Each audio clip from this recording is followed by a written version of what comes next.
प्रिय विद्यार्थियों नमस्ते। आज हम उच्चारण स्थान के बारे में पढ़ेंगे। देखिए 8 प्रकार के उच्चारण स्थान हैं एवं वर्णानाम उच्चारण स्थानानि अष्टो सन्ति, मतलब वर्णों के उच्चारण स्थान 8 है। सबसे पहला है उर, फिर है कंठ, फिर सिर, फिर जीवामूलम, दंता, नासिका, औष्ठौ और तालु। तद्दीय था। अब ये कैसे कैसे हैं देखिए, ये जो आपको एक सारणी दे रखी है, सारणी से समझना है और अच्छे से समझना, क्योंकि इसका एक प्रश्न हर बार आता है और ज़रूर आएगा। अच्छे से बिल्कुल शांति से और ध्यान से समझिएगा, कोई दिक्कत वाली चीज़ नहीं है इसमें, बिल्कुल सिंपल है। एक सूत्र यदि आप याद करेंगे तो सारा का सारा याद हो जाएगा। जैसे इसको मैं हाईलाइट करके भी आपको बता रहा हूँ, थोड़ा ध्यान दीजिएगा। सबसे पहले देखिए पहला बॉक्स जी वाला, ये बॉक्स देखिए, इसमें लिखा है अ आ, ध्यान दीजिए मैं गोले बना रहा हूँ। फिर ये क ख ग ग ng, ये पूरा क वर्ग है, यानी क की पूरी लाइन। वर्ग का मतलब होता है पूरी लाइन। जैसे हम यहाँ पे लिखे क वर्ग, क वर्ग का मतलब होता है वो पूरे के पूरे 5, क की लाइन के पूरे 5 वर्ण, क वर्ग। जैसे जो यहाँ पे लिखे ये पाँचों, इसको क वर्ग कहते हैं। और ह और विसर्ग, देखो अ आ, क की पूरी लाइन, ह और विसर्ग, इनको कंठीय वर्ण बोलते हैं। कंठीय इसलिए बोलते हैं क्योंकि इनका उच्चारण स्थान कंठ है। कंठ मतलब गला।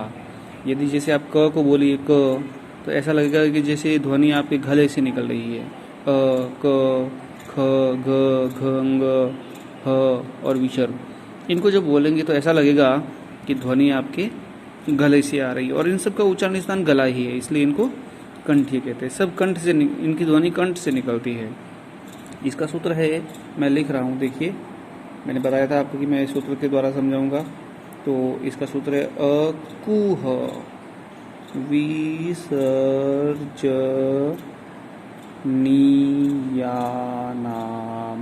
अकुह विसर्जनीयानाम कंठा। अर्थात ये जितने भी वर्ण है ये सारे के सारे कंठ के वर्ण हैं, और जो कि यहाँ पे समझाए हुए हैं। देखो अ का मतलब अ और आ दोनों। ऊज की मात्रा जहाँ लगती है वो पूरा वर्ग कहलाता है। ये पूरा वर्ग यानी कू यानी क वर्ग पूरा।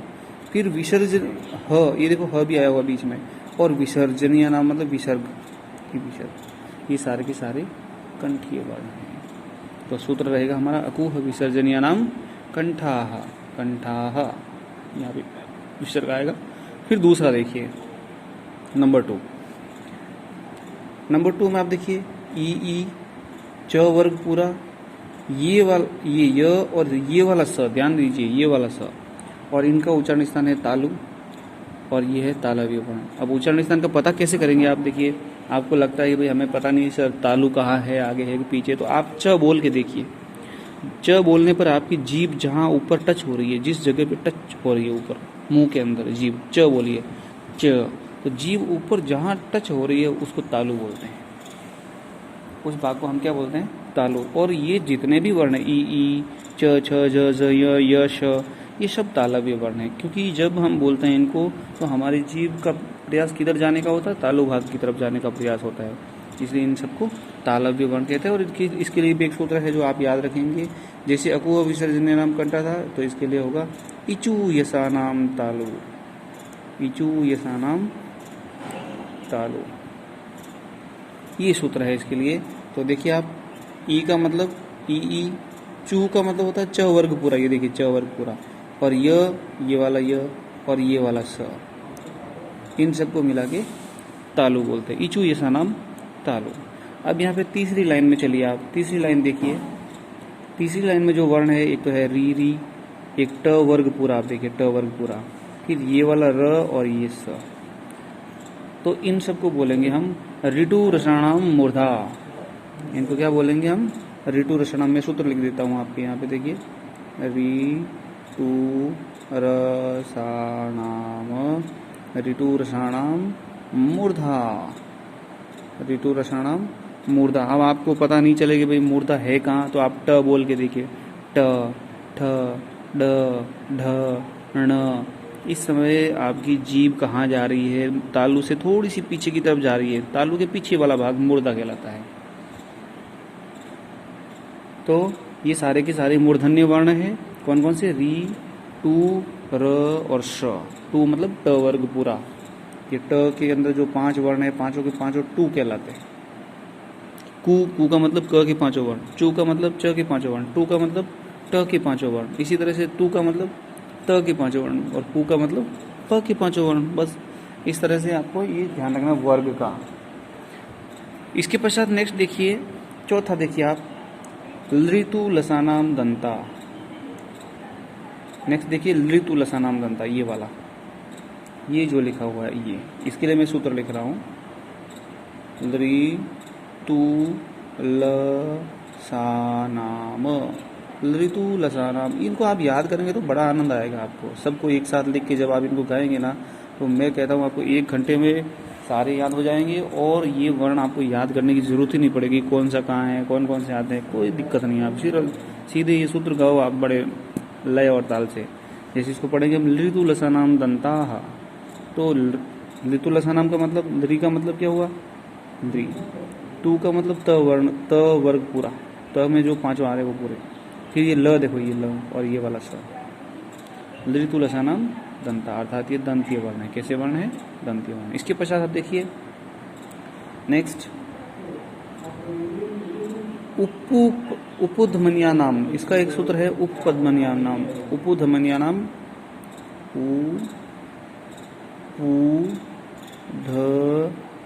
ध आधा आएगा, म निया नाम, उपुधमनिया नाम, उपुधमनिया नाम।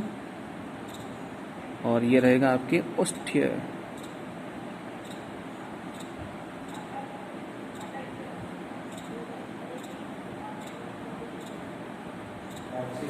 ये ओष्ठ्य वर्ण है। ओष्ठ्य वर्ण इसलिए है क्योंकि जब इनको आप बोलेंगे तो होठ का इस्तेमाल किए बगैर आप इनको बोल ही नहीं सकते। आप होठ को रोक के बोलने की कोशिश करो और बोल के बताओ, बिल्कुल नहीं बोल सकते आप। केवल होठ का इस्तेमाल हो रहा है, इसमें हवा बाहर आ रही है गले से, लेकिन होठ का इस्तेमाल हो रहा है। और होठ ऐसे मतलब गोल टाइप हो रहे हैं।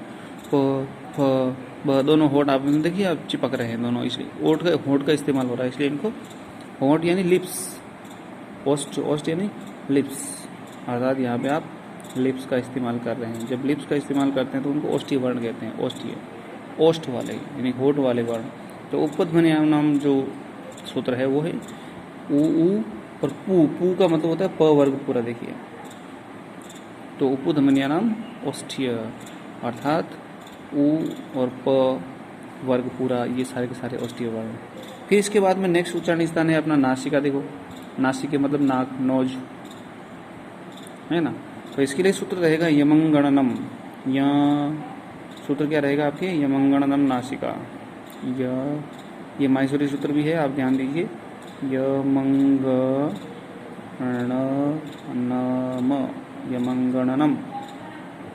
यमंगणनम नासिका, अर्थात यमंगणनम मतलब पांचवे जो अक्षर होते हैं य, म, अंग, ण और न, ये सारे के सारे नासिकीय वर्ण है। इनका उच्चारण स्थान नाक होता है। अब आप ध्यान दीजिए ए और आई, जो स्वरों के अंदर ए और आई है, ये इनके लिए सूत्र रहेगा आपके एदे तो। ये जो है ए आई, इनके लिए सूत्र रहेगा ए दई आई। देखो द के ऊपर आई है, आई दई तो कंठ तालु। ये एदे तो कंठ तालु आगे लिखा हुआ, एदे तो कंठ तालु, अर्थात ए और आई जो सूत्र है, ए और आई जो वर्ण है वो कंठ और तालु को मिला के बोले जाते हैं। तालु का भी इस्तेमाल होता है और कंठ का भी इस्तेमाल, ऊपर जो कंठ और तालु हमने समझे उन दोनों का इस्तेमाल होता है ए आई को बोलने में। फिर ओ और औ है, ओ और औ में होठ का भी इस्तेमाल होता है, कंठ का भी इस्तेमाल होता है, इसलिए इसको कंठोष्ठी कहते हैं। इसका सूत्र होता है उदोतो। उदोतो कंठ तालु, कंठ तालु, ये इसका सूत्र रहेगा उदोतो कंठ तालु। इसके पश्चात जो रहेगा वो ये है वकारस्य दंतोष्टम। देखिए हालांकि अलग है, अकेला है, लेकिन इसका फिर भी एक सूत्र है वकारस्य दंतोष्टम। ये आप याद रखेंगे, इसको बहुत ही इंपॉर्टेंट, वकार जरूर पूछा जाता है बहुत बार, क्योंकि ये अपने आप में यूनिक है। तो वकारस्य दंतोष्टम, ये इसका सूत्र हो जाएगा वकारस्य, वकारस्य मतलब वकार का, वकार मतलब व का, वकारस्य दंतोष्ठम, ये इसका सूत्र है। फिर उसके पश्चात जो अनुस्वार है, अनुस्वार वर्ण भी नासिकीय वर्ण होते हैं। अनुस्वार जितने भी होते हैं वो नाक से बोले जाते हैं, क्योंकि उनका उच्चारण क्या होता है, यंग यंग या अंग की तरह होता है, आधा न या यंग की तरह होता है, या फिर म की तरह होता है। तो जितने भी अनुस्वार होते हैं, क्योंकि वो नाक से बोले जाते हैं, तो नासिकीय वर्ण की कैटेगरी में वो आते हैं। तो इस तरह से हम ये उच्चारण स्थानों का आप रिपीट करेंगे और होमवर्क में लिखेंगे, सब लोग अपनी सब ध्यान देंगे। होमवर्क में, क्लास वर्क में आपको 2 प्रश्न दूंगा, वो लिखेंगे, और होमवर्क में सारी की सारी टेबल बना के एज इट इज लिखेंगे, और क्लास वर्क में आप फॉर्मूला लिखेंगे कहीं से सर्च करके, ढूंढ के। यदि आपको पता नहीं तो मैं आपको PDF बना के भेज दूंगा उसकी, जो क्लास वर्क में लिखेंगे। तो हमारा आज का क्लास वर्क क्या रहेगा? क्लास वर्क तो उच्चारण स्थान के सूत्र, उच्चारण स्थान के सूत्र जितने भी, वो तो क्लास वर्क में लिखेंगे आप, ठीक है। और होमवर्क में क्या करेंगे आप? होमवर्क में करेंगे आप ये जो टेबल बनी हुई है पूरी, ये इस पूरे को उच्चारण स्थानानि, उच्चारण स्थानानि मंजूषा,